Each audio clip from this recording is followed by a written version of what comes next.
جناب صدر، محترم اساتذہ کرام اور میرے عزیز طالب علم ساتھیوں، السلام علیکم۔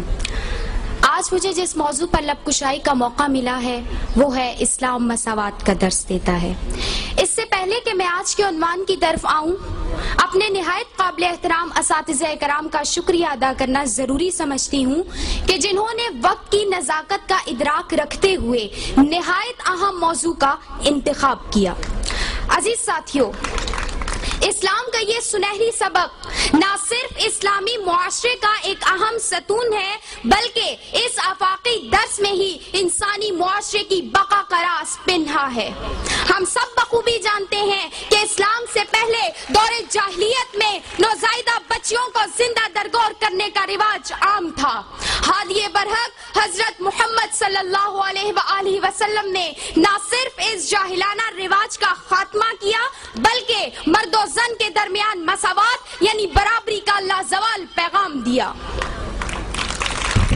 روزمرہ کی بنیاد پر معاشرتی، قبائلی، لسانی اور خاندانی فرق کو دفنا کر محمود و ایاس کا ایک ہی صف میں کھڑے ہونے کا عملی مظاہرہ یعنی نماز پنجگانہ کا حکم، امیروں کے مال میں سے غریبوں کا حصہ یعنی زکوٰۃ کا حکم اور حجۃ الوداع کے موقع پر گورے و کالے، عربی و عجمی، لمبے اور چھوٹے کے درمیان فرق کو مٹانے اور برابری کی مساوات قائم کر رکھنے کا وہ لازوال پیغام دیا جس کی اطاعت عاشقان رسول صلی اللہ علیہ وآلہ وسلم کی زندگیوں کا محور و مقصد ہے۔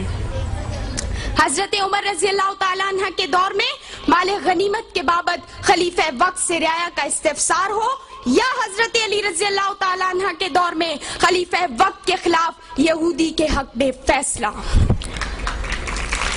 دین اسلام میں مساوات کی کئی زندہ و جاویداں دلیلیں موجود ہیں۔ عزیز ساتھیوں، دوسری طرف مادی ترقی کے اس دور میں انسانی اخلاق کی تنزلی کی بنیادی وجہ معاشرت میں برابری یعنی مساوات کا عدم دستیاب ہونا ہے۔ اسرائیلی فلسطینی کو اپنے جیسا انسان ماننے کو تیار نہیں، برہمن دلت کو گلے لگانے سے گریزاں ہے۔ بابری مسجد کیس میں عدالت کا پلڑا ہندو بننے کی چوکھٹ پر جھکا ہوا ہے اور عادل بے بس ہے۔ کہنے کو نہایت شفاف امریکی قانون ڈاکٹر عافیہ کے معاملے میں اندھا ہو چکا ہے۔ کشمیری، عراقی اور افغانی انسانوں کے لہو کا رنگ اور سامراجیوں کے لہو کا رنگ اور ہے۔ یہ میں نہیں کہتی، زمینی حقائق گواہ ہیں کہ تمام ناانصافیاں نہ صرف جاری و ساری ہیں بلکہ اسلام فوبیا میں مبتلا قوت مفاد اور مصلحت کے لبادے اوڑھے ان شیطانی نظریات پر نہ صرف عمل پیرا ہیں بلکہ اسلام دشمنی میں اسلام اور انسانیت کے بنیادی درس یعنی مساوات کو فراموش کر بیٹھے ہیں، جس کی وجہ سے بظاہر ترقی یافتہ معاشرہ بڑی تیزی سے تباہی کی طرف گامزن ہے۔